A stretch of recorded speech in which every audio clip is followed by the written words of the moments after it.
ASMR.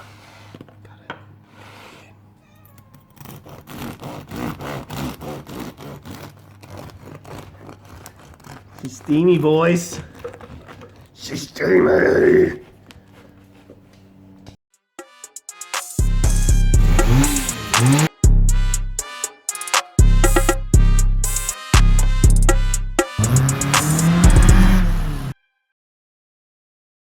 So like I said the other day, I got all the metal from the shop and I've labelled everything and marked it all out. So now I'm just ready to cut it up and then weld it all together. So in my efforts to clean up, I always try and get stuff done as well. So I've moved the white seal and the K20 over there.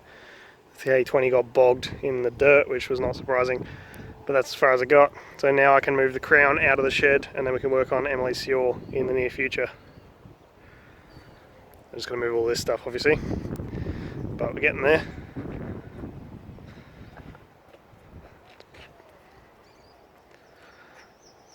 Been working flat out, so it's a bit hard to get anything done with like an hour or two of daylight every day, but we're slowly chipping away at everything. Hopefully get some progress soon. So up first on today's project is making some pins on the bottom of the gate so they can go into the concrete, and putting a latch onto the gate. So when the little one opens, it can click into this and stay open and actually stay there. So I've just clamped the top together so it's nice and square.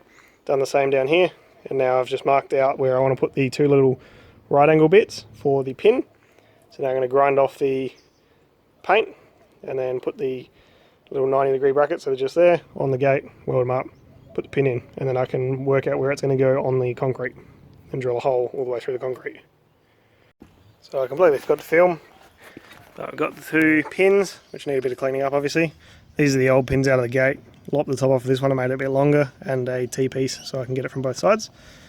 So drilled some holes in the concrete, which need to be a bit bigger. There you go, and then this little latch here, just so you can hook the pin up out the way. And then same on the other side. Hole needs to be a little bit bigger because they're pretty much press fit at the moment. And then that clips on there. Gate swings open. And then when you don't have the lock in the way, which I currently have, that shuts like that. So just got to get a bigger drill bit, which I don't have at this place, here, and same on the other gate. Then this lock will be able to go through.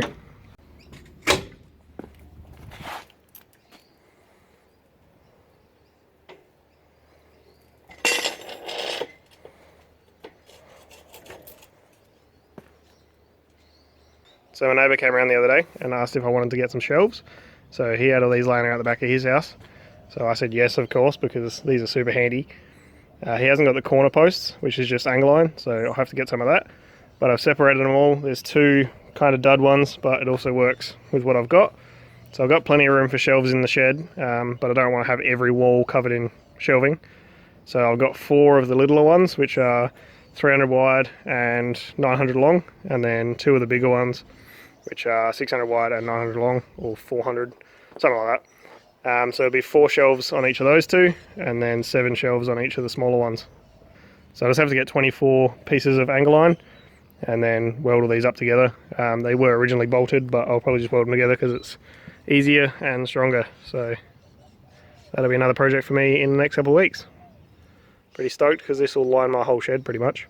So I've also got the 2 frames made up for the pantry doors. So there's a bit more work to do. I need to weld the corners like up and down and then grind them back. I've done the tops and the bottoms, so that's fine. So I've got the 2. There's a bit more work to do, but I'm over it today. Then I also got the gate sort of underway. So I've got a latch system up here, which I put a padlock through on the other side. As you can see, the 2 heights are a bit different. That's because the wheel's actually shrinking the more I use it, because it's just soft rubber. It's just sort of peeling it away, and the wheel's getting smaller and the gate's kind of sinking. So still got to cut these back and grind them and make them pretty and paint them, all that stuff. Then we got this latch here, which clicks into that dude over there. Then I've got to paint the second latch, which is fine. Make a latch on this gate so when it's open, it clicks into this fence somewhere. and same with the front fence, which I can't do until the concrete's done, and have to sort out this pile of stuff that's in the way, obviously. So I still got to do the pins, just got to drill the holes out a bit bigger, make those pins sit in, and then paint everything. And then maybe get a steel wheel as well, because that's going to be a problem forever if I keep ignoring it. The more I use the gate, the smaller the wheel gets and the lower the gate sits, and that's not going to work for my padlock idea, so I have to sort that out. Then I've also got this slide lock thing that I made ages ago. So the plan with this, I have to clean it up still, is to go in here. So I'll unbolt one of these slats and then that'll go through there and then slide like through the two gates, if that makes sense. So it'll come to about there and latch the two. So the idea is to leave the pin out of the little gate and then use this on a day-to-day basis to open the gate, swing it around, latch it onto the bricks, and then when I open the big gate and we get a truck coming through or something, I can shut the little gate, pin it, and then if they don't hit the gate, they don't hit the gutter. So that's been the plan from day one. So there's still a bit more to do, just over it today. And it's kind of getting a bit dark. Not that it looks like it on camera. So I've got to order some steel for the shelves and get those underway as well. And then a bit more cleaning up, obviously. And then I'll start on the cars, I think. So yesterday, Emily and I cleared a spot and moved the crown out of the shed. So all this stuff was over here, all nice and neat before. Finished off the gate, so I just need to get another wheel because that one's worn down a bit and the gate doesn't line up anymore. So once that's fixed, then that's all done. Just need to chop a few little things off and paint it. And then yesterday we started collecting bits and pieces of pipe, which I've seen another one that I need. So we started collecting all the pipe and all the bits and pieces that we needed for the Sior.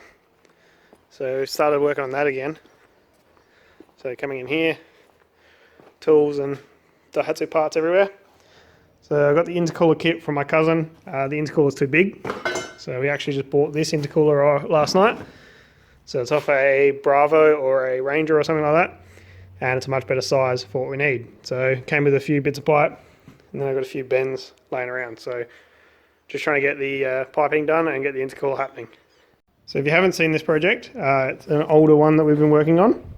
So this is Emily's Daihatsu Sior, and we've put a 4-cylinder 1.3 litre in it, and we're putting a turbo on it. So it used to have a 3-cylinder 1 litre, and now it's got the K3 1.3 litre 4-cylinder.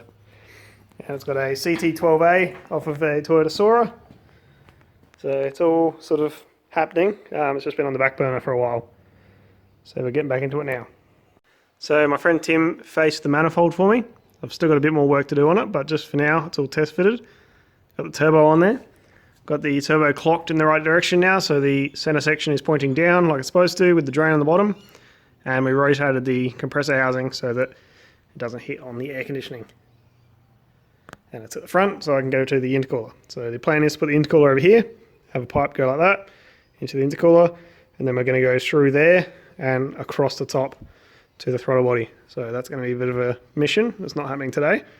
And then yesterday we also started working on the air filter piping to the front of the turbo. So this is what I've come up with. It's a bit rough at the moment, obviously. A few different sizes of metal, but that's going to bolt on there like that and skip the belt very, very close. So we may have to dent this slightly, but that's all right. So we got this almost finished yesterday, but we were this piece short, so that needs to go on there. And then the rest of the air filter, so this is the original one that was on the old engine that we made, goes onto the end of this. So the air filter is going to end up sitting like that, facing down. So that should be pretty good. Then I started working on the dump pipe, which I think is 2-inch or 2.5. It's not completely finished yet, but we're getting there. But as you can see, it's a very tight fit. So what you need to do is put this in that way. It's quite tight. So that sits somewhere like that and points down. But as you can see, it's very tight. So working on that. So I've just finished mocking the air intake. So as you can see, it's the laser cut part we got done when we did the exhaust manifold flange off of the turbo, and then a small piece of pipe into a little expansion thing into the bend that we had from the original intake that we made, 2 inches extra into the original intake we made, and that makes it sit nice and close in there. So it's no lower than the frame rail, and the bumper actually comes a little bit lower than the frame rail anyway. And it sits nice and in there, and the bumper tucks around it nicely. So I'll show you that when I put the bumper on next. So the next thing to look at is the dump pipe. So we've got it started, which is a good start. But what is interesting is if I put this in the right spot. So this is the flap for the wastegate. So if you open it, you can't actually hear it touching the dump, which is what you want. So when it's shut, all the way to open. There's no touching, there's no restriction, which is great. So that means the dump pipe fits and the wastegate flap thing goes in there. So the next thing is the actual wastegate actuator itself, which bolts onto the front of the turbo like that and almost lines up. So all I need to do is either bend just here or bend that rod to line up with the pin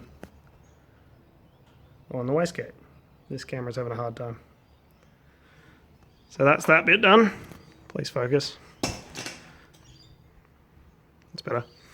Alright, so then got the coolant line here, so I'm going to have a look at that and see how I can route that into the engine bay somehow. I've already got the other end sorted out, I just got to sort this end out. And then that's the dump pipe done. Then we've got the done as in there. I just got to get it under the car still. I don't have the right size bends, unfortunately. And then I have to go from here to the intercooler, so I'll work that out later once the intercooler's mounted and everything. So I've just been playing with the intercooler now, and the only way that it fits well is upright.